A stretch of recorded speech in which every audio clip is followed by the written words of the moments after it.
سنا بیٹا. وہ میں نے ایک پوچھا تھا کوشچن یہ ہے، دیکھیے جیسے کہ حضرت آدم علیہ السلام جنت میں تھے، تب اللہ تعالیٰ نے وارن کیا تھا یہ اس درخت کا پھل نہیں کھانا، اور تب شیطان جنت میں پہنچ گیا اور نے بگایا، بولا یہ پھل کھا لے، اللہ تعالیٰ نے بھیجے. تو اللہ تعالیٰ نے روکا کیوں نہیں؟ شیطان کو روکا کیوں نہیں؟ بیٹا جواب تو اس کا لمبا ہے، لیکن میں چھوٹا جواب دیتا ہوں تمہیں، کوشش کرتا ہوں. انگلش سمجھ لیتے ہو کہ نہیں؟ سمجھ لیتے ہو؟ میں نے اس پہ پوری ایک اسٹوری نائٹ کی ہوئی ہے، اس کا نام ہے وسپرز، وہ ضرور دیکھ لینا ہے. لیکن میں تھوڑا سا تمہیں بتاتا ہوں. اللہ تعالیٰ نے آدم علیہ السلام کو جنت میں ڈالنے سے پہلے بتا دیا تھا کہ یہ تمہارا دشمن ہے، اس سے بچ کے رہنا، اب جاؤ جنت میں. اور یہ نہیں کہا آدم علیہ السلام سے جنت میں ہمیشہ کے لیے رہنا، کہا ٹھہر جانا وہاں پہ. اسکن کا لفظ ہوتا ہے ٹھہر جاؤ، اخلد ہوتا ہے ہمیشہ کے لیے رہو، یہ نہیں کہا تھا. یعنی آدم علیہ السلام کو بھی پتا تھا کہ وہ زمین کے لیے بنائے گئے ہیں، ٹھیک ہے، اور انسانیت کو بھی بتایا تھا کہ ہمیں یہاں کے لیے. اسی لیے جب اللہ تعالیٰ سے شیطان نے جب جھگڑا کیا تھا نا، کرنے کی کوشش کی تھی، تو اس نے قیامت کے دن کی بات کی تھی، مجھے اس وقت تک وقت دیں جب تک کہ یہ دوبارہ زندہ نہیں اٹھائے جائیں گے. اگر وہ ہمیشہ جنت میں ہوتے تو زندہ اٹھانے کی بات ہی نہ ہوتی کوئی، ہے نا. تو سب کو پتہ تھا، ہم سب بھی وہاں پر تھے، ہماری روحیں تھیں وہاں پہ، اور آدم علیہ السلام بھی تھے. ان کو بھی علم تھا کہ ہمیں زمین پہ ڈالا جانا ہے، ان کو بھی علم تھا کہ ہمیں یہاں پر امتحان ہونا ہے، اور فی الحال آپ نے رہنا ہے جنت میں. اچھا، پھر جانے کیوں دیا؟ جانے اس لیے دیا کہ جنت میں کیا چیز حرام تھی؟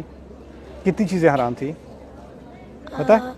نہیں یاد نہیں آ رہا. وہ ایک درخت، اس کا پھل، بس، اور کچھ حرام نہیں تھا.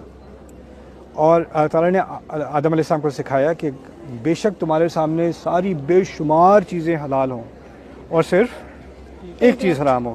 شیطان آہستہ آہستہ کر کے تمہیں ٹرک کرے گا، تمہیں دھوکہ دے گا اور تمہیں پھسلا دے گا، اور تم اس چکر میں آ جاؤ گے کہ وہ جو ایک چیز حرام تھی وہ تم لینے کی کوشش کرو گے، جبکہ تمہارے سامنے ساری جنت موجود ہے نا.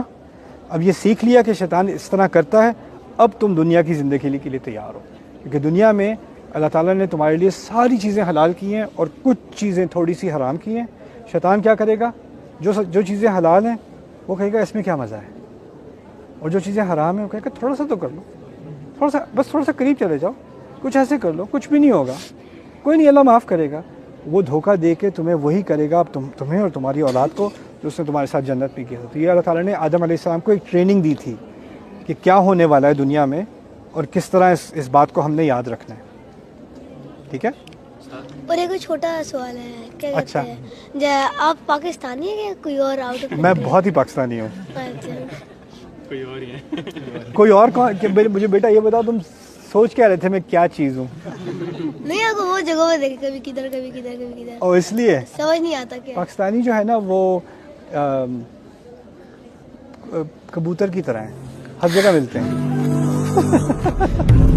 I hope you guys enjoyed that video clip. My team and I have been working tirelessly to try to create as many resources for Muslims to give them first steps in understanding the Quran all the way to the point where they can have a deep, profound understanding of the Quran. We are students of the Quran ourselves, and we want you to be students of the Quran alongside us. Join us for this journey on BayyinaTV.com, where thousands of hours of work have already been put in.